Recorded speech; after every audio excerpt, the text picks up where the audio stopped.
بسم الله الرحمن الرحیم. ګرانو کتونکو، نن چې زه تاسو سره په کم ټاپک باندې خبره کول غواړم، هغه ټاپک اوریدل تر اخره پورې کتل او په دې باندې عمل کول زموږ د ټولو الکانو جنکو د پاره موریانو پلارانو د پاره ډیر زیات ضروری دي. ویډیو را سره پورا په دې د پاره وګورئ چې یاره مطلب مخ کې وخت کې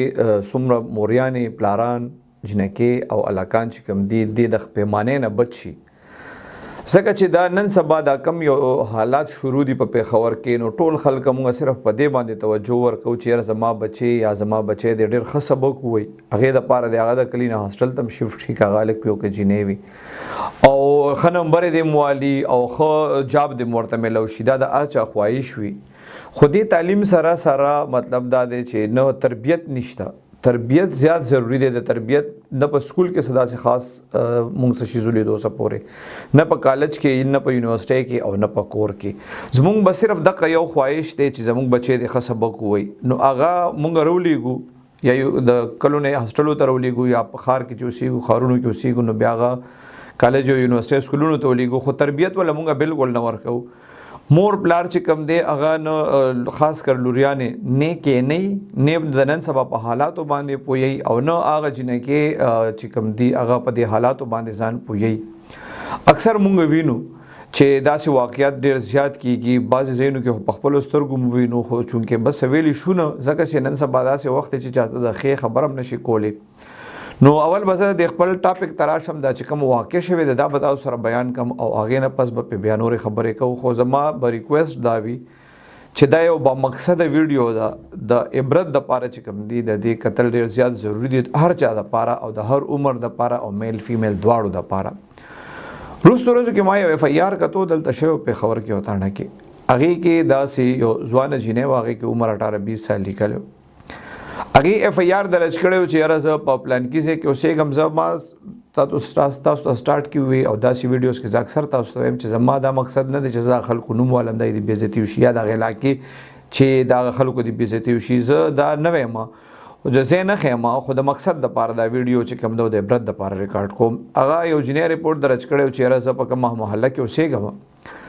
نو زه دغه څو ورځې نه زما په وټساپ باندې به میسجونه او کالونه راتلل، نو بیا کس به وایي چې یاره ته زما ډېره زیاته خوښ یې او ته نن دې خوا لاړې او نن دې خوا لاړې. وایي چې کله ما خبره یې ترې هغه کس سره وکړې، نو بیا ما ته پته ولګېده چې یاره دا خو زموږ د محلې دا پلان کې الګ دی. دا وایي چې یاره ما ورته څه خاص ریپلی نه ورکول، خو هغه الګ به هر وخت ما ته ویل چې بس ته مې ډېره زیاته خوښ یې، ډېره زیاته خوښ یې. او بعضې جینکې بس په دې ټکي باندې چې کوم دی بیا په اسم باندې په کنټرول نه وي په ځانې. خو دا جینۍ وایي چې ما ورته بیا هم څه داسې څه خاص ریپلی نه وه ورکړې چې یاره زه د هغه سره زه ورته خپل اظهار وکړم، ځکه چې دا وایي زما الریډي کویدن شوی وه، نو ما د هلک سره څه خاص داسې ګپ شپ نه و. بیا دا وایي دا ورځې تېرېدې، خو مطلب ما نمبر هم بدلې را بدلې کې، خو دې هلک ته به بیا هم زما نمبر میلاوېدو او ما ته به میسجونه کول. وایي زه د کور نه راووتم، څه دغلته بازار ته روان وم، څه کار مې و، د ماسخوتن ټایم و. دا وایي چې زه څه ټایم د کور نه راووتم، نو اول خو د ماسخوتن ټایم دا یادوي چې زه راووتم، نو ما لاره کې دغه هلک ولاړو. وایي ما په موبایل باندې داسې مطلب چا سره خبرې کولې، که میسج مې کوه یا هسې مې لاس کې نیولې، نو وایي دغه هلک رانه موبایل راوتښتو، لاس نه را راښ کړه او ویې تښتو. نو چونکې د هلک زموږ د محلې ما د دې کور لیدلی و، نو بس وایي زه هم ورپسې په تیزه شوم، خو هغه منډه و هغه هلک و، زه ورپسې په مزه مزه روان وم چې زه به کور ته ورشم او مور پلار ته بې ګیله وکړم او دا موبایل به هم ترې راوالم. دا وایي چې کله زه ورغلم او دغه کور ته ورننوتم، نو بیا وروستو دې ته پته ولګېده چې یاره دې کور کې خو څوک نشته، دغه هلک یوازې دی. دا هغه خبرې دي چې کوم اف آی آر کې لیکلي دي، زه پکې د ځانه جواب منفي څه نه کوم، په هغې به وروستو خبرې کوو. دا وایي چې زه کله ورغلم ما وایي چې موبایل ته راوالم، دی په کور کې هېڅ حکم نه و، او دغه هلک زه د لاس نه راونیوم او وایي ما له جوس راکړو چې دا جوس وڅښه. نو دا ورغلی موبایل پسې وه او بیا ول هغه جوس ورکړو. دا وایي چې کله ما جوس وڅښه، نو هغې نه پس بیا زه بېهوشه شوم، او بیا وایي زه په ځان نه یم خبر چې بیا په ما څه چل شوی دی. خو وایي چې کله داسې یو 4-5 ګنټې پس زه هوش کې رالم، نو ما ته پته ولګېده چې دې هلک خو زما عزت سره لوبې کړي دي. او وایي بیا راته د هلک ویډیوز هم وښول چې وګوره ستا خو ما ویډیوز هم جوړ کړي دي، نازیبه ویډیوز. دا وایي بس بیا د هلک د جینۍ له دمکي ورکړې ده چې چاته به وایې نه کني ما ستا ویډیوز جوړ کړي دي. جینۍ وایي بس خپل عزت د وجې نه بس بیا زه هم چپ شوم او د هلک سره مې رابطې ختمې شوې. ده زه بلیک میل کولم چې ستا ما سره ویډیوز دي ما سره میلاو شه، خو زه ونه میلاوېدم.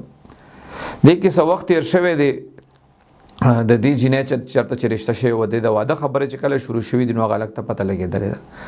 نو اف آی آر کې دې جنې لیکلي دي چې دې الګ بیا هغه ویډیوز چې کوم دي ما ته راولېږل چې دا رشته واده نه انکار وکړو بس ته واده کې صرف ما سره به کې کنه هیڅ چا سره به نه کې او کتاب بل چا سره واده وکړو زه به دا ویډیوز شیر کړم دې جنې وایي چې ما ورته انکار وکړو نو هغه الګ بیا هغه ویډیوز چې کوم دي هغه بیا شیر کړي دي جنې سخرانه ته هم لیکلي دي نو هغه نه اوس یو مسله جوړه شوې ده په دې کې اف آی آر هم شوې دي کې دي شي گرفتاریان هم پکې شوي خو مقصد چې مې کم او نو هغه باندې تاسو ټول پوه شوي زه وینم چې دا مور او پلار ما څنګه تاسو سٹارټ کیوي چې خواهش وي چې د هغې لور یا زوی ډېر زیات ښه تعلیم وکړي د هغې دپاره هغه څوک خپل کالي خرڅوي سونې خرڅوي څوک پټي خرڅوي کم مور او پلار قرضونه کوي خواهی وي چې زموږ د لور او د زوی د خاص کر سبق ووایي ډېرې جنکۍ زه په مختلفو ځایونو کې د پارکونو کې ګورم چې دغه جنۍ چې راغلي نو دا مور او پلار را لېږلې سبق د پاره او د دې په اوږو باندې د ټول خاندان عزت هم وي چې که داسې غلط حرکت وکړي نو دا به خلک نه وایي چې د پلانکې جنۍ دا کار وکړو دې دغه یو غلط حرکت سره به د دې خلک وایي دا د پلانکې لور وه د پلانکې ورېره وه د پلانکې خورزه وه د هغه د ترور دې سره څومره غټ خاندان تړلی وي د یو بدنامۍ سره خو زه ګورم چې د دې جنکو نه د خپل فیملیز دومره امیدونه وي او دونه ټول خلکو د عزت د دې په اوږو پروت وي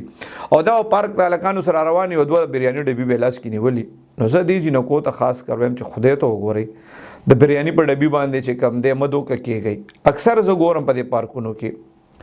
چې د هلکانو خو دا یو غټ حرامتوب ورته ده ویم چې هغې بس په خوږو خبرو کې د جنکۍ راولي او یو بریاني ډبی وله والي او سیلفي ورسره وباسي په دې یو سیلفي کې چې دا جنۍ بیا څومره سزاګانې خوري دا چې کومو جنکو سره دا واقعیت شوي دي او زما دا ویډیو ګوري نو د هغې ته پته لګي نو خدای ته وګورئ د بریاني په ډبي باندې عزت مه دغه کوئ بیلی د پوره خاندان دشمنیان مه جوړوئ او داسې اکثر واقعات وشي چې داسې بیا ویډیوز وایرل شي دلته ما مخکې تاسو ته ذکر کړی پېښور کې یو دانه کې اف آی آر شوی چې هغه جنۍ دغسې چا سره ویډیوز وو بیا بلیک میل کوله او بیا یې 10 لک روپۍ غوښتې ما سره بلا شي خلک داسې رابطه کوي فیمیلز په دې میسجونو کې چې یاره ما سره داسې چل شوی دی زما یو هلک سره تعلق او ما سره ویډیوز وو او اوس هغه ما بلیک میل کوي نو بیا چې وروستو پیماني وي نو د هغه جنکو یا د ښځو چې کوم ما سره رابطې کوي او هغوی څونه پریشانه وي نو هغه ما ته پته ده او هغوی ته پته ده نو خدای ته وګورئ د چا په دوکو کې مه راځئ دا ویډیوګانې چا سره مه جوړوئ چا سره ناجایز تعلق مه جوړوئ د دې شاته بیا ډېرې زیاتې پیمانیانې وي او دې کې زه یو خبره بل مور او پلار ته کوم صرف جنکو نه تربیت خو د دې په کار دی خامخا خو دې کې زه یو خبره بله کوم مور او پلار ته چې په کار ده که ستا لور په علاقې نه کالج ته ځي یونیورسټۍ ته ځي یا د کلو راغلي او په هاسټل کې نو د مور او پلار دې کې شک نشته چې نن سبا وخت هر څوک ډېر بیزي دي خو په کار ده چې په خپلو بچو باندې په هاسټلو کې چکر ووالي شي چې یاره دې څه کوي کم هاسټل کې اوسېږي هغه مالک سره میلاو شي کم کالج یونیورسټۍ کې سبق وي د هغه ځای مشرانو سره ملو شي داسې تپوس بالکل داسې نه پرېښودل پکار چې بس د احساس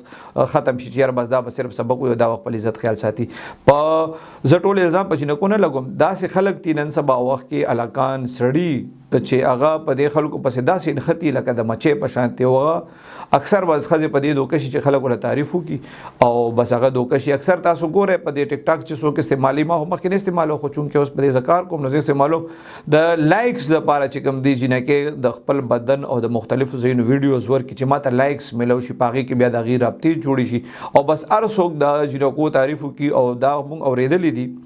چې ښځه وي که جنۍ وي که هر څوک سړی هم وي بس په خپل تعریف باندې بالکل بې قابو کیږي نو په دې ټولو شیزونو چې د خیال ساتل پکار دي موریانو له پکار دي چې هغه د لور بیگ چیک کوي هغه د لور کپړې چیک کوي چې یاره دې سره دا دونه قیمتي موبایل کم ځای نه رالو دا دونه قیمتي کپړې خو دې لږ پیسې نه ورکړې دا چېرته نه رالي نو دا ټول شیزونه چې را یو ځای کې د تعلیمي ادارې چې څونه دي په هغې کې د تربیت خصوصي کلاسونه ورکول پکار دي سټوډنټانو لا نو د ویډیو مقصد مې دا چې زه هغه جنکو ته هم دا ووایم چې خدای ته وګورئ د خپل تاسو په اوږو باندې چې کوم د کومو خاندانونو عزت پروت دی د هغې خیال وساتئ هلکانو ته هم دا وایم که دې فرض کړو دغسې جنکو په دوکه کولو په کوشش کې وي نو د هغې خپلې خوریانې وي د هغې خیال ساتل پکار دي دغسې موریانې چې کوم دي دې له خصوصي کار پکار دی ما تاسو مخکې ویلي چې په تېر کال ډیټا ما تاسو سره شیر کړې وه چې په پېښور کې 76 ښځې واده شوې ښځې داسې وې چې هغه پردو سړه سره تښتېدلې وې نو دا بعضې ملګري دي په دې خفه کېږي نه اوبجیکشن به هم کوي خو که فرض کړو مور کې 19-20 وي خو هغه بیا لور ته داسې نه شي نشي ویلی چې دا کوه او دا مه کوه. نو په کار د دې دپاره دا ده چې موریانې دې صحیح وي نو هغه هله د خپلې لور نه تپوس کولی شي او چک پې ساتلی شي. نو کوشش وکړئ چې زما په دې خبرو باندې څوک خفه هم نه شي او په دې عمل وکړئ. ډېر مننه.